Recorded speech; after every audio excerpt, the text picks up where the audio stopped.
Hello दोस्तों, आप सभी का स्वागत है श्री श्याम क्लासेस में यूट्यूब चैनल पर। मैं आपके सामने बायोलॉजी मेंटो धनराज दया लेकर आए हैं बहुत ही शानदार एनसीईआरटी का chapter sexual reproduction in flowering plant. संपूर्ण चैप्टर का आज हम करेंगे क्विक रिवाइज। तो वीडियो को लाइक शेयर कमेंट करना ना भूलिए। संरचना बनाते हैं, किस तरह की पुष्प की संरचना एनसीईआरटी में दे रखी है, एनसीईआरटी में दे रखी है।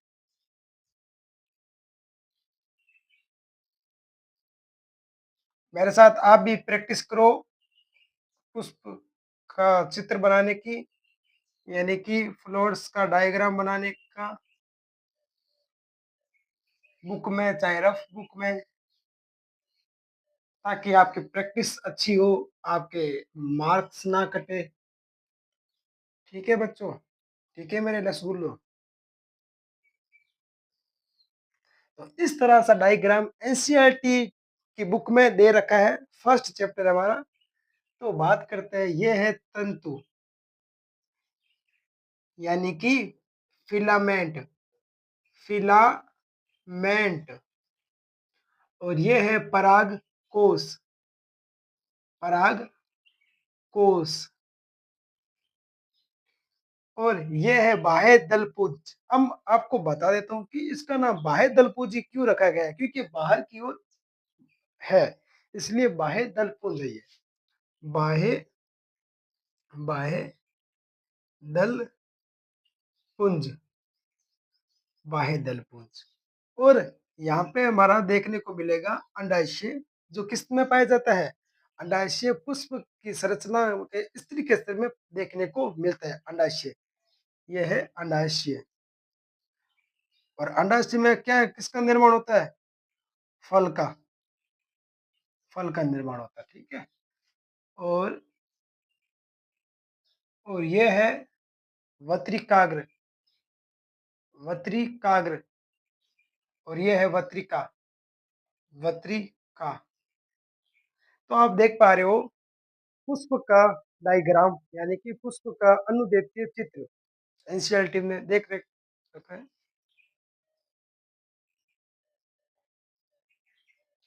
तो आई होप आपने चित्र नोट कर लिया होगा। अब हम आगे चलते हैं।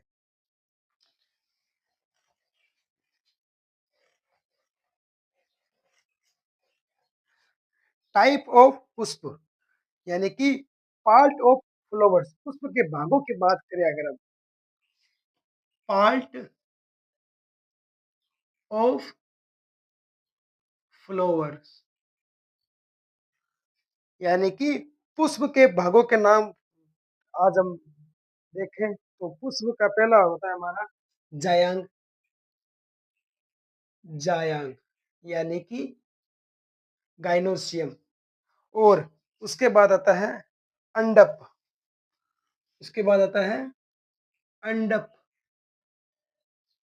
उसके बाद हमें देखने को मिलेगा मादा जनन अंग, क्योंकि जायांग और अंडप ये है मादा जनन अंग, किसके, पुष्प के, मादा जनन organ, organ in flowers, flowers, flower.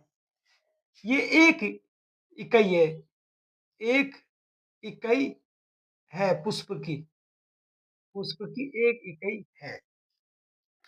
अब हम बात करते हैं, ये तो हम बात कर ली हमने पुष्प के मादा बारे में, यानी कि फीमेल पुष्प के बारे में हम बात कर लिए, जिसमें गाइनोसियम यानी कि जयांग देखने को मिलता है और अंडप देखने को मिलता है। दोनों मादा जनन की इकाई है पुष्प में। अब हम बात करते हैं पुमंग, दूसरा हमारा पुमंग, पुमंग यानी कि एंडोथीशियम, एंड्रोथीशियम। इसकी इकाई की बात करें तो यह है पुंकेसर। प्यारे बच्चों नोट कर लीजिए मेरे रसगुल्लो, यह है पुंकेसर। और यह है नर जनन अंग के भाग, यानी कि पार्ट ऑफ फ्लावर्स, किसमें भाग है ये, नर जनन के भाग। ये आप नोट कर लीजिए, पुमंग यानी कि पुंकेसर नर जनन के भाग है। अब बात करते हैं बाह्य दलपुंज, तीसरा ऑप्शन हमारा बाह्य दल पुंज। इसका नाम है बाह्य दल पुंज। तो ये बाहर की ओर देखने को मिलता है। ये बाहर की ओर देखने को मिलेगा, बाहर की ओर, बाहर, बाहर, बाहर की ओर, और पुष्प की रक्षा करेगा।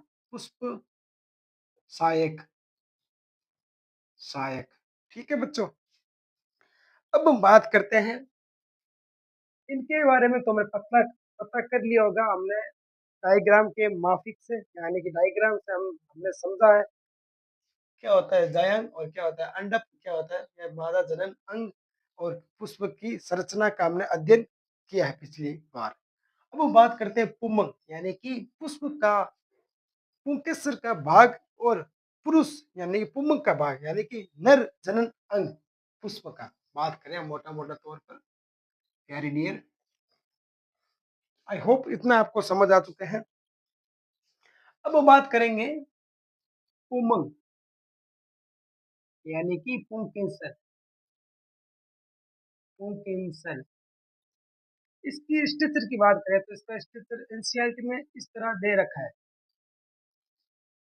इस तरह एनसीईआरटी में इसका स्ट्रक्चर दे रखा है, और इसे कहते हैं पराग कोश, पराग कोश, पराग कोश।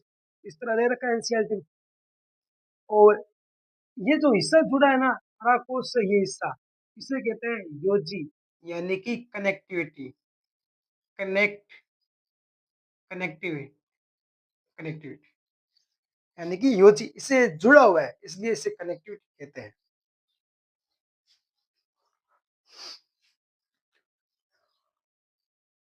और ये पतली पतली यहाँ से इसे कहते हैं तंतु, यानी कि फिलामेंट, फिला सॉरी तंतु कहते हैं। ठीक है। ये तो है पुमंग, यानी कि पुंकेसर का भाग, यानी कि पुमंग का पुंकेसर ये भाग है। और यहाँ पे बनते हैं हमारे पराग कण। अगर आपको पूछ लिया जाए कि परागकण का निर्माण किसमें होता है, तो परागकण का निर्माण हमारा होता है परागकोश में, यानी कि कोश। और किस में निर्माण होता है, पुमंग में। पुमंग किसका भाग है, पुमंग नर जनन का भाग है, यानी कि नर, यानी कि मेल का भाग है। पुष्प का मेल का भाग कौन सा है, हमारा नर है। और नर से क्या बनता है, परागकोश, परागकोश जिसे लघु बीजाणु धानी कहते हैं।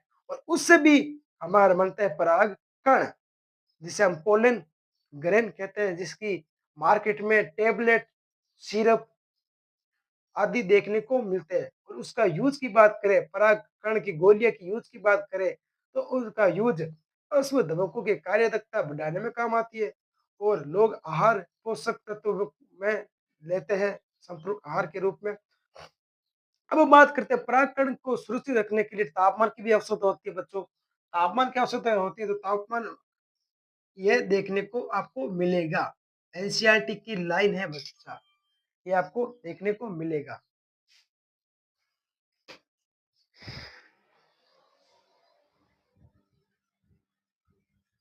इतना नोट कर लीजिए आप। अब हम बात करते हैं इस, जो हमने देखा है परागकोश, उसको खोल के देखते हैं, यानी कि ये इसका डायग्राम इसके माफिक होता है।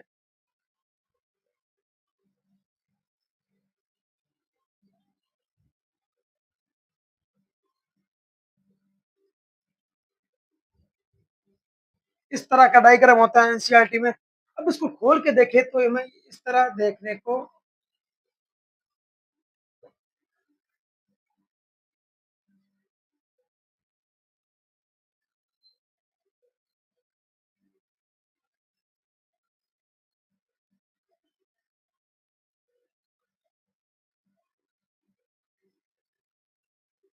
यहाँ पे 3 लेयर देखने को मिलेगी आपको। लघु बीजाणु धानी का मैं डायग्राम बना रहा हूँ, 3 आपको देखने को मिलेगी।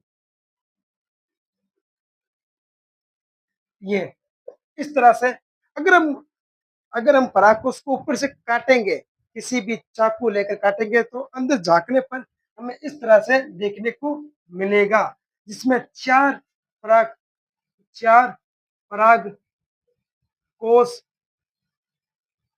पाए जाते हैं। अब उसकी लेयर की बात करें तो पहली पहली लेयर आती है हमारी अधिचरम। अधिचरम। दूसरी लेयर होती है इसकी एंडोथीसियम। ये लेयर है जिसे हम कहते हैं प्यारे बच्चों एंडोथीसियम। एंडोथीसियम।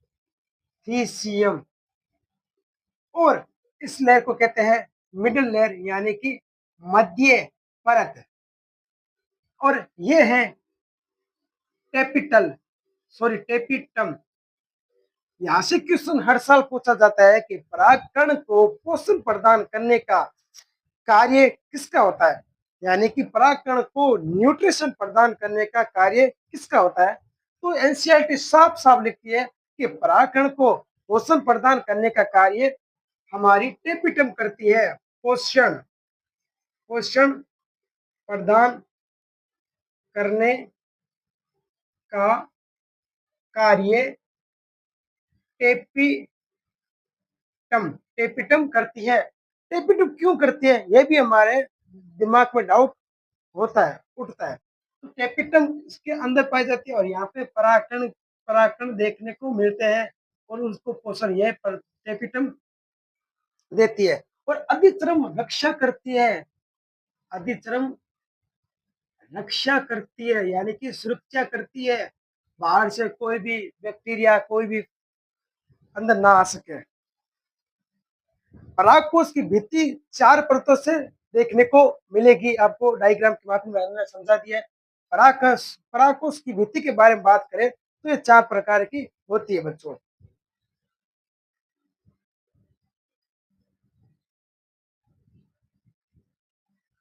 ये डायग्राम आप नोट कर लीजिए। यहाँ पे यह है बीजाणु। बीजाणु जन।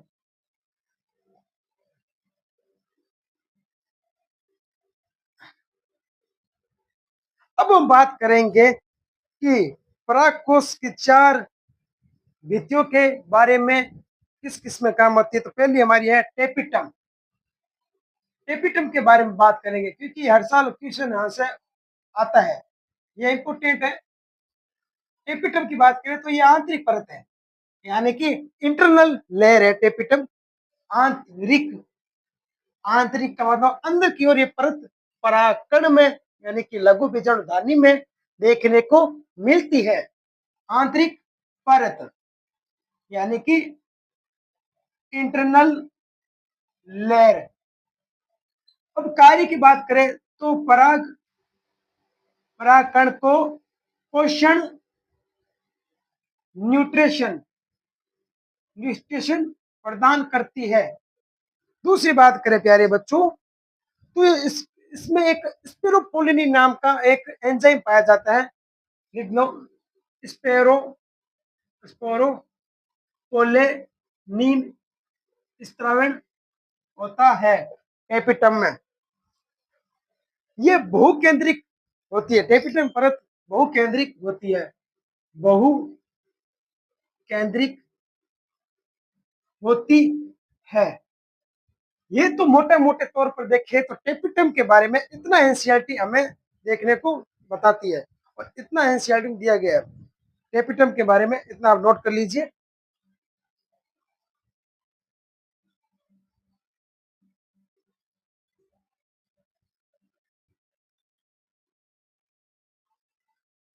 अब हम बात करेंगे हम एपिडर्मिस यानी कि अधिचर्म परत के बारे में। जो लघु बीजाणुधानी सबसे पहले परत यही पाई जाती है अधिचर्म। आपको पता है सबसे भारी परत होती है वो हमारी अधिचर्म होती है यानी कि एपिडर्मिस होती है। अगर कोई चीज बाहर की तरफ होती है तो वो कोई चीज की सुरक्षा या कोई चीज की रक्षा करने के लिए ही होगी। तो ये आप नोट कर लिया होगा शायद। अब हम बात करते हैं प्यारे बच्चों अधिचर्म। अधिचर्म तो ये बाह्य बाह्य परत सुरक्षा प्रदान करती है। सुरक्षा प्रदान करती है और ये एकल परत होती है यानी कि एकल लेयर होती है। एकल परत होती है। ये अधिचरम बेसिक इतना ही है, एनसीईआरटी में भी अपलोड कर लीजिए। अब हम बात करते हैं मिडिल लेयर, यानी कि मध्य परत। मध्य परत की बात करते हैं हम। मिडल मिडल लेयर ये परत लघु बीजम धानी में बीच में पाई जाती है। यानी पहली परत होती है हमारी अधिचरम, उसके बाद होती है एंडोथीशियम, उसके बाद होती है मिडिल लेयर। ये परत एक से अधिक होती है, एक से अधिक परत। और ये परत की बात करें तो एंडोथीशियम और टेपिडम के मध्य पाई जाती है। मैं पहले कह दिया आपको कि एंडोथीशियम और टेपिटम टेपिटम के मध्य पाई जाती है, मध्य पाई जाती है। ठीक है। अब हम बात करते हैं एंडोथीशियम। एंडोथीशियम एंडोथीशियम तो ये परत एकल परत होती है। पहली बात तो ये एपिडर्मिस और मध्य मध्य परत के बीच में पाई जाती है। तो ये पराग पराग कोष के स्फुटन स्फुटन में मदद करती है। और और ये परत और ये परत एपिडर्मिस यानी कि अधिचर्म और मिडिल लेयर के बीच पाई जाने वाली परत है, यानी कि अधिचर्म, जिसे हम कहते हैं एपिड्रमिस एपिड्रमिस और मध्य परत के बिटवीन बिटवीन बीच पाई जाती है, बीच में पाई जाती है। तो ये हमने चार परतों के बारे में डिस्कस कर लिया है टेपिटम की। आई होप ये आपको समझ आ चुकी है लघु बीजक धानी की चार परतों के बारे में, उनके कार्यों के बारे में आपको समझ आ चुका है, मैं आशा करता हूँ। अब हम आगे बात करते हैं।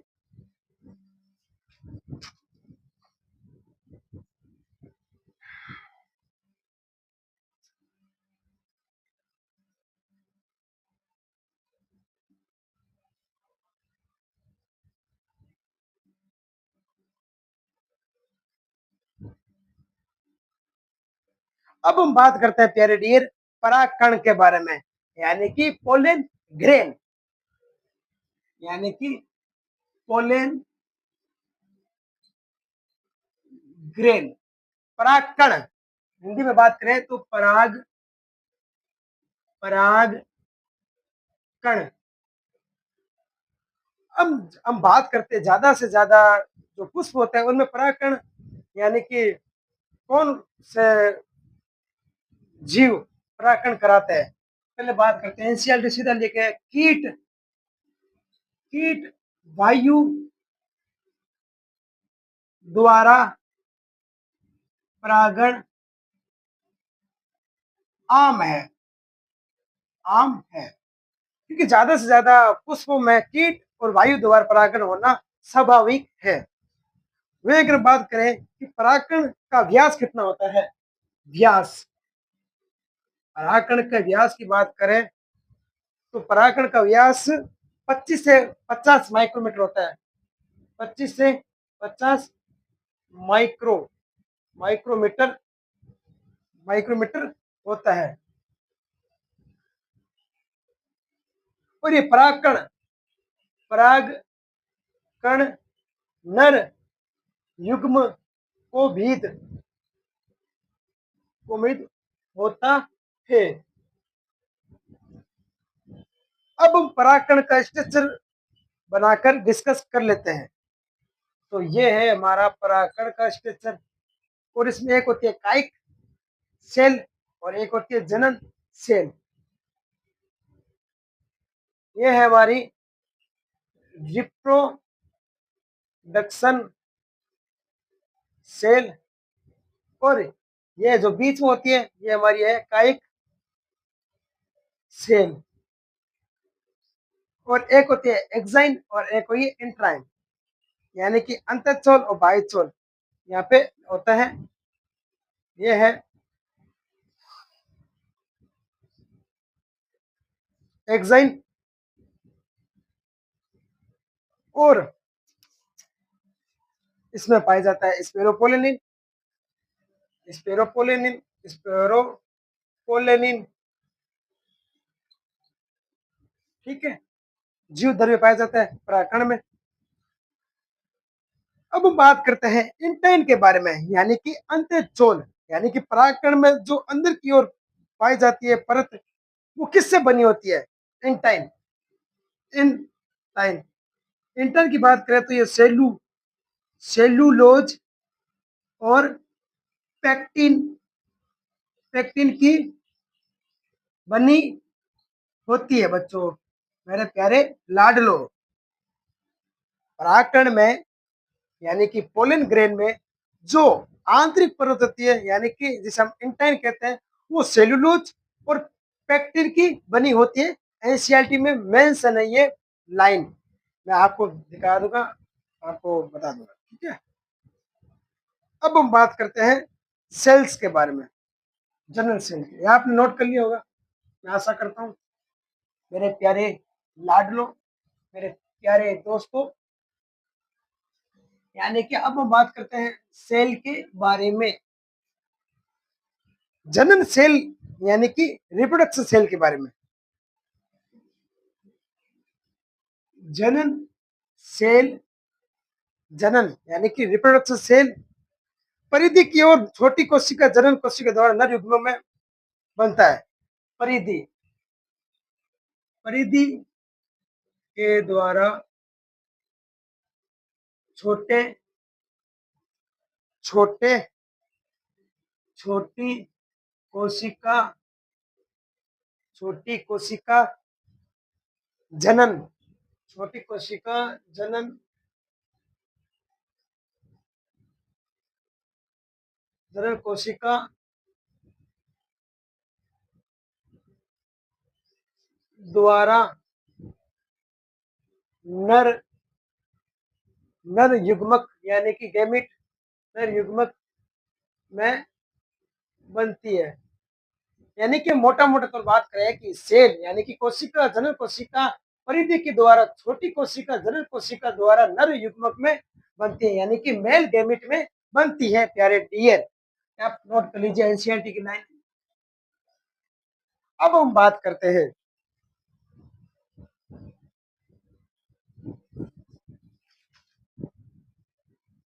किसी किसी को आपने सुना होगा कि कोई कोई व्यक्ति पराग कण का यूज करते हैं तो उनको एलर्जी होती है।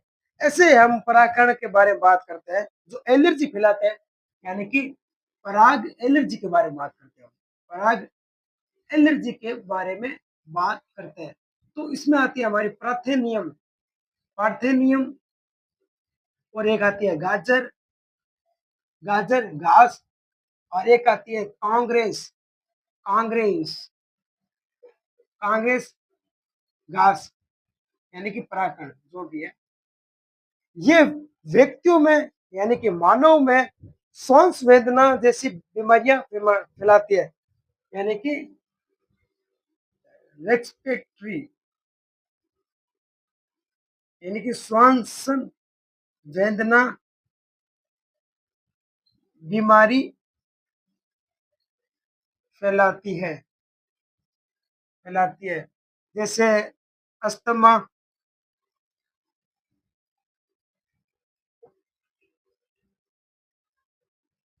अस्थमा, और श्वसनी शोथ, श्वसनी शोथ, श्वसनी शोथ, और श्वास संबंधी डिसऑर्डर। जितनी भी श्वास संबंधी डिजीज है ये व्यक्तियों में देखने को मिलती है परागकण गोलियों से, यानी परागकण एलर्जी द्वारा।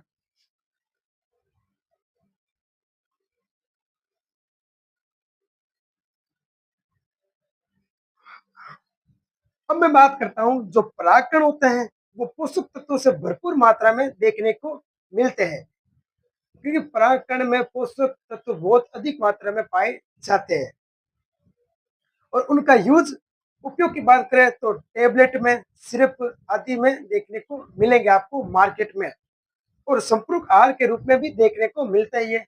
ये इसका यूज अश्वदवक की कार्य दक्षता, यानी कि जो घोड़े होते हैं उनको दौड़ने में भी खिलाए जाते हैं, और कुछ कुछ व्यक्ति भी खाते हैं, और उससे एलर्जी रोग भी फैलता है, पराग एलर्जी जिसे हम कहते हैं, जिसे हम प्राथनियम गाजर घास है, कांग्रेस घास है, ये इत्यादि दम्मा शोषी रोग देखने को हमें मिलेंगे।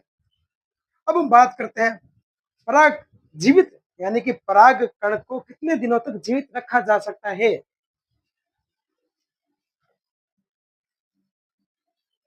यानी कि पराग जीवन क्षमता, क्षमता यानी कि पराग कण, यानी कि पोलन की जीवन क्षमता कितने दिनों तक होती है। इनकी निर्भरता की बात करें तो ये आर्द्रता, निर्भरता, तो ये आर्द्रता, आर्द्रता और तापमान, यानी कि टेम्परेचर, तापमान, वातावरण कारक, यानी कि इन्वायरमेंट के कारण, वातावरण, वातावरण कारक, कारक 30 मिनट तक, यानी कि 30 मिनट तक आप परागकण को 30 मिनट तक जिंदा रख सकते हो, यानी कि आर्द्रता के कारण, यानी कि नमी के कारण, और टेम्परेचर के कारण, और इन्वायरमेंट के कारण 30 मिनट तक रख सकते हो। जिसमें हमारा आता है अनाज, अनाज, दूसरा आता है हमारा गेहूं, गेहूं, ये ऐसे पराग है। चावल ले लो आप, राइस, यानी कि चावल, और आप ले लो तो पोएसी, पोएसी कुल के कुछ है, ये इंपोर्टेंट है एनसीईआरटी में। पोएसी कुल, पोएसी कुल की बात करें हम तो इसमें हमको मिलेंगे ग्रोमिनी और अनाज, ग्रोमेनी और अनाज। ये परागकण ऐसे है जो 30 मिनट तक जिंदा रहते हैं। किसके कारण से? आर्द्रता, तापमान, वातावरण से 30 मिनट तक अनाज, गेहूं, चावल और पोएसी कुल के ग्रामीणी और अनाज 30 मिनट तक जिंदा रहते हैं। अब हम बात करते हैं कई महीनों तक रहने वाले पराग कण, यानी कि पराग जीवन क्षमता, कई महीनों तक रहने वाले, कई वर्षों या महीनों तक जीवित, जीवित रहने वाले पराग कण। तो इसमें आती है हमारी रजोसी, रजोसी जैसे हमें कहते हैं रजेसी, रजोसी जिसे हम कहते हैं गुलाब, गुलाब, और लेग्यूमिनेसी, लेग्यूमिनेसी और सोलेनेसी, लेग्यूमिनेसी, लेग्यूमिनेसी और सोलेनेसी, ये ऐसे कुल के पादप है, ऐसे कुल के पुष्प है जो कई महीनों तक जिंदा रहते हैं। और उनके, अगर आपको सुरक्षित रखने, पोलन बैंक सुरक्षित रखने आपको, तो परागकण को सुरक्षित रखने के लिए 100 नाइट्रोजन द्रव तापमान में आप उनको सुरक्षित रख सकते हो। ये तापमान है, एनसीईआरटी में मेंशन है, एनसीईआरटी लाइन, यहां से एक एमसीक्यू आ सकता है। -196 डिग्री नाइट्रोजन दरों में आप परागकण को सुरक्षित रख सकते हो।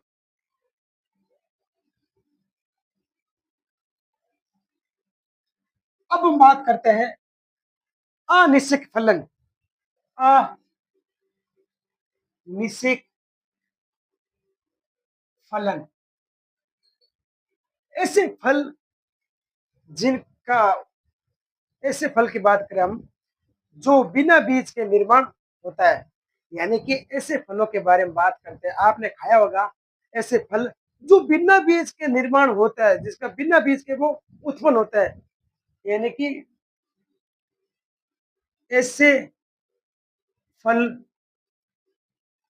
जो बिना निषेचन निषेचन के निर्माण हो, उसे अनिश्चित फलन कहते हैं।